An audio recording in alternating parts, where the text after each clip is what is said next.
बिस्मिल्लाहिर्रहमानिर्रहीम, अस्सलाम वालेकुम। मैं हूं शकील कुरेजा। आज एक खबर ISPR की जानिब से आई, जबकि एक दो और खबरें हैं, उन सब के ऊपर बात करेंगे। वो खबरें भी आपके सामने रखते हैं, उस पर तबसरा और तजिया जो है वो भी आपके सामने रखते हैं। ISPR की जानिब से ये खबर आई आज के, यानी कि उन्होंने एलामिया जारी किया और एलामिया के मुताबिक फैज़ हमीद के कोर्ट मार्शल के सिलसिले में 3 जो है वो रिटायर्ड फ़ौजी अफसरान जो हैं उनको तहवील में ले लिया गया। उनमें से 2 जो है, अब ज़राए की खबर है, ज़राए आगे ये बता रहे हैं कि जो 3 लिए गए तहवील में, उनमें से 2 ब्रिगेडियर्स हैं, साबिक उनका ताल्लुक चकवाल से है, जबकि एक जो है वो रिटायर्ड कर्नल हैं। और ये इनके ऊपर इल्ज़ाम ये है कि वो रिटायरमेंट के बाद एक सियासी जमात के हवाले से राब्ताकारी और सहूलतकारी में मुलविस पाए गए। तो ये उनके ऊपर इल्ज़ाम है, ये एक है।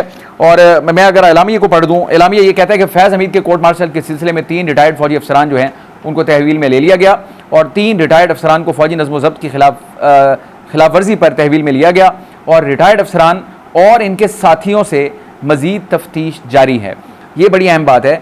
ये 3 रिटायर्ड अफसरान जो कि तहवील में हैं और इनके साथियों से मज़ीद तफ्तीश जारी है और तीनों रिटायर्ड अफसरान सियासी मफादात की ईमा पर और मिली भगत से अदम इस्तेहकाम को हवा दे रहे थे। 2 अहम बातें हैं इसमें।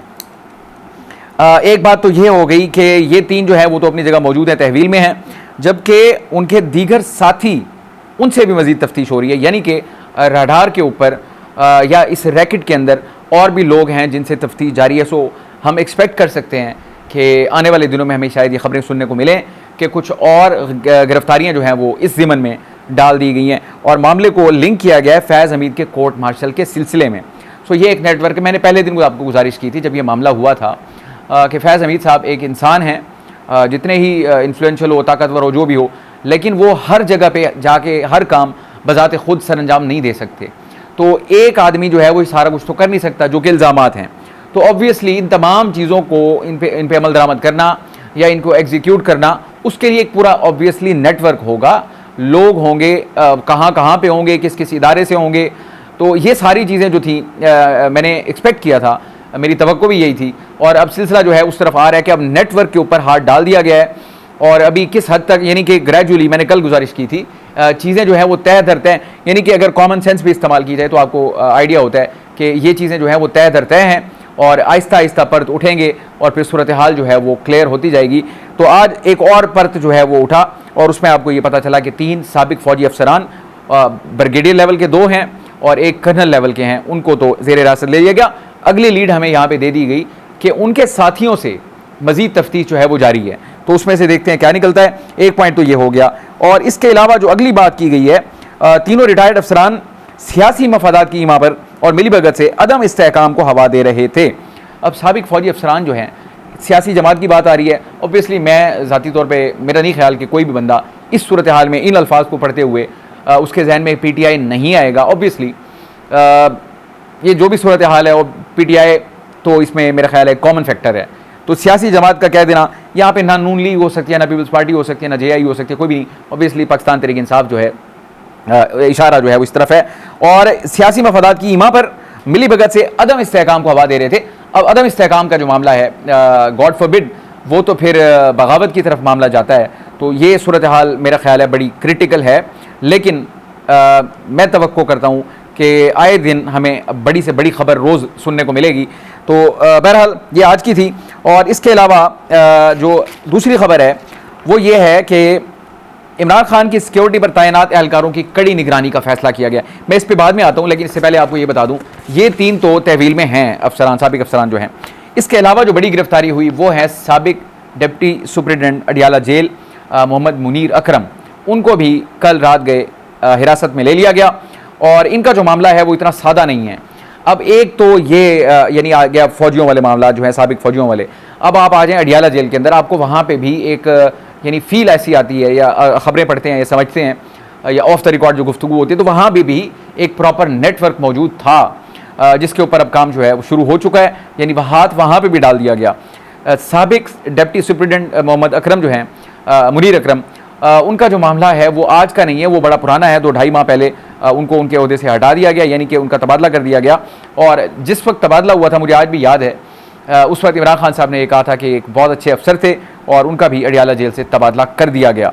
तो इस वक्त अगर आप बॉडी लैंग्वेज, टोन और चीज़ों को, कड़ियों को मिला के देखते हैं तो फिर कहीं पिक्चर आपको जूम आउट करके देखते हैं तो समझ आते हैं एलिमेंट्स किस तरह चल रहे थे। अच्छा, उनकी तो गिरफ्तारी डल चुकी। अब मैं पहले आपको थोड़ा इनका बता दूं, जब इमरान खान साहब अटक जेल से अडियाला जेल मुंतकिल हुए तो उस वक्त ये मोहम्मद मुनीर अकरम साहब जो हैं वो यहाँ पे बतौर डिप्टी सुप्रिटेंडेंट जेल अपने फ़राइज़ अंजाम दे रहे थे। और इनकी ड्यूटीज़ क्या हैं, इमरान खान साहब के जो सिक्योरिटी के मामलात हैं उनको ये देखते थे, और इसके अलावा उनको बैरक से अडियाला जेल का जो अहाते में जो अदालत लगती है, कमरा अदालत तक लाना और वहाँ से वापस ले जाना, ये इनकी जिम्मेदारियों में शामिल था। और इसके अलावा इमरान खान साहब जो मुलाकात करने आते हैं लोग, उनको ले जाना और वापस लाना, ये भी इनके जिम्मे, इस किस्म की इनकी यानी कि ड्यूटीज़ थी। और इसके अलावा इनके साथ 6-7 और लोग थे। अब एक जो शख्स हैं मोहम्मद बिलाल, जो इस वक्त असिस्टेंट सुप्रिटेंडेंट अडियाला जेल हैं, उनसे भी रात यानी कि तफ्तीश की गई सिक्योरिटी इदारों की जानिब से। और जो इनके दीगर 6-7 लोग हैं, उनसे 6 लोग, उनसे भी तफ्तीश का अमल जो है उसका आगाज़ कर दिया गया है। तो एक आपको फ़ौज के इदारे के अंदर मामला जो नज़र आ रहा है, यानी कि साबिक फ़ौजी एहलकार जिसका कि आगाज़ हुआ टॉप से, और वो थे साबिक DJI जनरल फैज़ हमीद। उनके अरेस्ट के बाद वो 3 लोग आ गए जिनका मैंने आपको गुजारिश की, 2 साबिक ब्रिगेडियर और एक जो है साबिक कर्नल। और अब आ जाए अडियाला की तरफ, तो वहाँ पे भी साबिक जो डिप्टी वो थे सुप्रिटेंडेंट, उनको तो गिरफ्तार भी किया गया। उनके साथ जो मौजूदा असिस्टेंट सुप्रिटेंडेंट हैं उनको भी यानी उनसे तफ्तीश की गई, जबकि दीगर जो 6 लोग हैं उनसे भी तफ्तीश का अमल शुरू कर दिया गया है। अब रिपोर्टर्स के मुताबिक जो अदालत में मौजूद होते हैं, यानी कि अडियाला जेल के अंदर जो अदालत लगती है, जो वहाँ कवर करते हैं, उनके मुताबिक इमरान खान और बुशरा बीबी के साथ ये जो मोहम्मद मुनीर अकरम हैं, इनका बड़ा एक फ्रेंडली एक वो था, रवैया था। और यहाँ तक कि वो एग्जाम्पल कोट करते हैं कि अदालत के अंदर, यानी कमरे अदालत के अंदर वो उनके साथ सरगोशियाँ भी कर लेते थे इमरान खान साहब, बुशरा बीबी वगैरह का। तो यानी कि एक कंफर्ट जोन था, ये बताया जाता है। तभी इमरान खान साहब ने ये बात की थी कि वो एक बहुत अच्छे अफसर थे और उनका यहाँ से तबादला कर दिया गया। तो इसके अलावा जो अहम तरीन चीज़ सामने आई है वो भी रिपोर्टर के मुताबिक, शबीर डार जियो के रिपोर्टर हैं, उनकी ये खबर है। उनके मुताबिक जो पैगाम रसानी ये लोग 6-7 लोग जो करते थे पैगाम रसानी, एक तो मोहम्मद मुनीर अकरम साहब हो गए, उनके साथ जो दीगर 6-7 लोग थे उनके बारे में कहा जा रहा है कि वो पैगाम रसानी में यानी कि मुलविस थे। और इस हवाले से कुछ पैगामात जो हैं वो भी, यानी कि मैसेजेस, वो भी पकड़े गए हैं। और इसके अलावा एक व्हाट्सएप ग्रुप भी पकड़ा गया है। ये शबीर डार साहब की खबर है, जो जियो के नुमाइंदे हैं, इसको कवर करते हैं अडियाला जेल को मुसलसल। जब से इमरान खान साहब आ गए हैं वो मुसलसल ड्यूटी कर रहे हैं, बड़े क्रेडिबल और ज़बरदस्त रिपोर्टर हैं। तो ये उनकी खबर है, आज मैंने सुनी। उन्होंने कहा जी एक व्हाट्सएप ग्रुप भी पकड़ा गया। उससे आगे जो हैरानकुन बात यह है, उसके अंदर 3 नंबर ऐसे हैं जो मुल्क से बाहर के हैं, यानी कि उसमें मुल्क से बाहर के लोग भी मौजूद थे। तो इस चीज़ का भी यानी कि खदशा जो है जाहिर किया जा रहा है कि शायद इमरान खान साहब को वहाँ पे जैसे कि फ़ोन की सहूलत दस्तियाब थी। तो ये यानी कि एक इल्ज़ाम है फ़िलहाल, ऑब्वियसली इस पर जो कार्रवाई हो रही है। और वैसे जिस जगह पे मामलात पहुँच चुके हैं, जो इस वक्त सूरत हाल है, हम बचपन से सुनते आए हैं, मुल्क के हालात जो है बड़े क्रिटिकल हैं, बड़े तशवीशनाक सूरत हैं, मुल्क मुश्किल यानी दौर से गुजर रहा है। तो मैं अगर पर्सनल व्यू आपको दूँ बतौर सहाफ़ी, सहाफ़त के तालिब इल्म, इस वक्त जो सूरत हाल, जो ऊपर की मामलात हैं, मुल्क के मामलात, वो वाकई महसूस होता है कि हम एक बड़ी ही मुश्किल सूरत हाल से गुजर रहे हैं। एक क्रिटिकल टाइम है। जंगों के बारे में अमूमन कहा जाता है कि उनको शुरू करना जो है वो आसान होता है, लेकिन उनका ख़त्म करना जो है वो बड़ा ही मुश्किल होता है। तो इस वक्त जो सूरत हाल अगर हम ब्रॉडर पिक्चर में देखें, अदालतों के दरमियान हो, यानी कि अदालतों के अंदर हो, इदारों के माबैन हो, हुकूमत और अपोजिशन हो, पाकिस्तान तहरीक इंसाफ और इस्टेब्लिशमेंट हो, और अब जो सूरत हाल जैसे जैसे आगे बढ़ रही है, तो मैं ये समझता हूँ कि तशवीशनाक तो है, लेकिन इसमें बतदरीज इजाफा हो रहा है। और जहाँ मतलब मामलात अब जहाँ तक पहुँच गए हैं वन वे और दी अदर, ये इस तरीके से डाइल्यूट नहीं होंगे। अब मुझे ऐसा लगता है कि अब ये बढ़ रहे हैं मंतकी अंजाम की तरफ, और खुदा खैर करे, दुआई की जा सकती है कि सूरत हाल जो है वो हर एतबार से मुल्क के मफाद में हो। बड़ी क्रिटिकल जंक्चर जिसको कहा जाता है, एक्चुअली हम उसके अंदर इस वक्त मौजूद हैं। इसके अलावा जो ख़बर है वो ये कि इमरान खान साहब की जो सिक्योरिटी पर मामूर लोग हैं अडियाला जेल में, उनकी कड़ी निगरानी का फ़ैसला किया गया है। ये ज़राए का फ़ैसला, यानी कि वो तमाम लोग जो इमरान खान के सेल के बाई सिक्योरिटी पर मामूर हैं, उनकी कड़ी निगरानी का फ़ैसला किया गया है। और ये भी ज़राए की खबर है कि उनको हफ्तावार तब्दील करने का भी फ़ैसला किया गया है। तो आपको सूरत हाल की जो इंटेंसिटी है उसका बखूबी अंदाज़ा हो रहा है। और इमरान खान साहब ने भी आज सहाफ़ियों से गुफ्तगू की, गुफ्तगू से ज़्यादा इंपॉर्टेंट उनकी जो बॉडी लैंग्वेज है, क्योंकि फिज़िकली हम वहाँ मौजूद नहीं होते, जो ख़बर आती है अल्फाज अपनी जगह होते हैं, लेकिन जो बॉडी लैंग्वेज होती है, जो टोन होती है, वो अपनी जगह पे होती है। इमरान खान साहब के हवाले से जो ख़बर आई वो ये है कि जो उनकी बॉडी लैंग्वेज थी वो ख़ासे परेशान नज़र आए, यानी कि उनकी परेशानी जो है वो वाज़े देखी जा सकती थी। अल्फाज उनके क्या हैं, उन्होंने यही कहा मेरा जनरल फैज़ से कोई ताल्लुक़ नहीं, अगर फ़ौज जनरल फैज़ का एहतसाब करना चाहती है तो करे, और मेरा उनसे कोई लेना देने नहीं, ये फ़ौज के अंदर का मामला है, और अगर एहतसाब करना है तो फिर अक्रॉस द बोर्ड करें। यहाँ तक उन्होंने बात की। बाकी और बहुत सारी बातें हैं। जहाँ तक असासे के हवाले से बात की कि फैज़ हमीद हमारा असासा थे, उन्हें ज़ाया कर दिया गया, तो इसको बड़ा मिसकोट किया जा रहा है। इससे डेफिनेटली उनकी मुराद ये है कि वो मुल्क का बड़ा अहम असासा थे, क्योंकि तालिबान के साथ उनके मरासिम थे, बहुत सारे मामला थे। ज़ल्म खलीलज़ाद को इमरान खान साहब कहते हैं वो मेरे पास लाए, और इसके अलावा तालिबान को लाए, यानी कि मामलात को हैंडल करने में उनकी काफ़ी ग्रिप थी। तो इस ज़िमन में इमरान खान साहब का गालिबन ये मौक़िफ़ है कि वो जो है मुल्क, यानी कि वो एक बहुत बड़ा असासा थे जिनको ज़ाया कर दिया गया। और ये कोई PTI सेंट्रिक बात नहीं हो रही कि वो PTI का बड़ा असासा थे। मेरा नहीं ख्याल कि वो इस किस्म की बात कर सकते हैं इस वक्त, और ना ही इसका ये मतलब हो सकता है।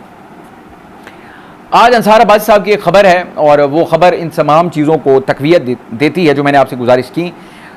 उनकी ख़बर वो कहते हैं जी मुताद्दिद ज़राए हैं जिनसे उनकी बात हुई, बड़े असर रसूख वाले सहाफ़ी अंसार अब्बासी साहब, और वो ये कहते हैं कि इमरान खान गिरफ्तारी के बाद भी फैज़ हमीद के साथ राब्ते में थे। तो ये उनकी ख़बर है। और क्या कहते हैं वो कहते हैं मोहम्मद अकरम को इमरान खान की जेल में सहूलतकारी के इल्ज़ाम में गिरफ्तार किया गया था, और उन्हें 20 जून को उनके अहदे से हटा दिया गया था, जबकि उनकी जगह deputy superintendent judicial Tahir Siddiq Shah को इमरान खान की सिक्योरिटी पर मामूर किया गया। यानी कि ये चीज़ इसको वो रेक्टिफाई कर रहे हैं। और इसके अलावा उन्होंने ये कहा, उनके ज़राए का दावा है अंसार अब्बासी साहब के, कि जनरल फैज़ को रिटायरमेंट के बाद काबिल एतराज़ सरगर्मियों पर फ़ौजी हुक्काम ने एक से ज़्यादा मरतबा ख़बरदार किया, लेकिन वो बाज ना आए, और एक से ज़्यादा बाखबर ज़राए ने इस नुमाइंदे को जनरल फैज़ के इमरान खान के साथ बिला वास्ता या बिल वास्ता राब्ते के मुतालिक, यानी कि इसबात में जवाब दिया, बताया कि उनका वो राब्ता था। तो अब ये कड़ियाँ जो हैं आपस में मिल रही हैं। नवाज शरीफ साहब ने बड़े तवील अरसे के बाद अपनी पार्टी का अहम इजलास बुलाया लाहौर में, और वहाँ पे कुछ खातिर खा गुफ्तगू तो ना हो सकी। अलबत्ता ये वाली जो खबर आई वहाँ से अंदर से, वो ये है कि मुल्क को, नवाज शरीफ साहब का मौक़िफ़ है कि मुल्क को नुकसान पहुँचाने वालों का एहतसाब ज़रूरी है, और जिन लोगों ने मुल्क को नुकसान पहुँचाया या ऐसे अफराद को सपोर्ट किया उनका एहतसाब होना ज़रूरी है। ये नवाज शरीफ साहब का मौक़िफ़ है। जबकि एक और भी खबर है इसमें, उनकी जानिब से कहा गया कि इजलास में गुफ्तगू करते हुए नवाज शरीफ ने कहा, हमें बयानात देते हुए इंतहाई एहतियात से काम लेना चाहिए। जिन्होंने मुल्क को नुकसान पहुँचाया, ऐसे अफराद को सपोर्ट किया, उनका एहतसाब होना चाहिए हमें कारकर्दगी के साथ। उनका मौक़िफ़ ये है नवाज शरीफ साहब का कि ये फैज़ हमीद वाले मामला जो हैं, जो हमें समझ आई है, इसके ऊपर जो है सख्त बयानात देने से गुरेज किया जाए।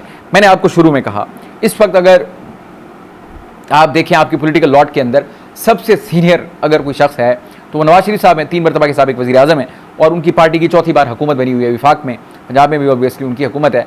वो अगर एहतियात की बात कर रहे हैं, अपनी पार्टी को ये कह रहे हैं, आपको इन इशूज़ की, इन मामलात की हसासियत का अंदाज़ा इससे हो जाता है कि सूरत हाल जो है वो किस कदर सेंसिटिव है और मामलात किस कदर संजीदा हैं।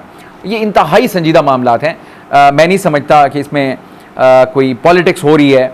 ये एक सख्त और कड़े एहतसाब का अमल है जो कि जारी है। इसका आगाज़ तो कर दिया गया है, और मैं ये तवक्को कर रहा हूँ बतौर सहाफ़ी, मेरी ये जो गट फीलिंग है वो ये बता रही है कि ये चीज़ें जो हैं ये तय दर तय, और ये इनमें बतदरीज इजाफा होगा और बड़ी तेज़ी से होगा। और इसके बाद जो चीज़ें आना शुरू होंगी, अभी हमारे पास ख़बरें आ रही हैं, इसके बाद जो अगला मरहला होगा उसमें बज़ाहिर ये महसूस होता है कि सबूतों का सिलसिला शुरू होगा।